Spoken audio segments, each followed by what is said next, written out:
So no one's specific on this, but a lot of people were saying to us that kids have been out of school for the best part of 2 years because of the pandemic. Now they're losing even more learning because of teachers going on strike. How do you justify that? Well, first of all, no one wants to go on strike. Strike's the last resort, and teachers and support staff who are also balloting don't want to walk away from the classroom. They know the job they did during the pandemic, educating children either in person or remotely, reinventing their practice so that they could teach online with no training or support to do that. So they know, and they've worked really hard to keep children in education. When you get teachers balloting for strike action, that is a sign of desperation, and the desperation is caused by this.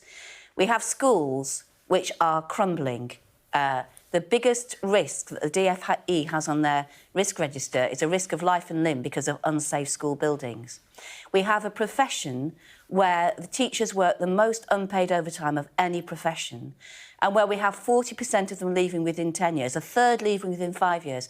And the teacher training figures come out today, the number of teachers the government's training, we think there will be less than half the government's targets of teachers training. So what that means is that teachers in work have to work so much harder.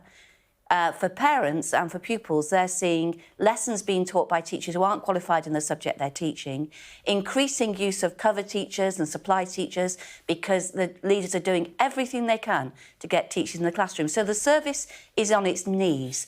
And when teachers vote to go on strike, they do that as a last resort and as a cry for help because there is nowhere else they can go. If we're going to stop this exodus of teachers from the profession, which really affects education standards, because if you're being taught by a teacher who's not qualified in the subject, they can't, however hard they work, do the same job as a teacher who is qualified, then education standards suffer. And this country isn't going to get the growth it needs if it starves education resources.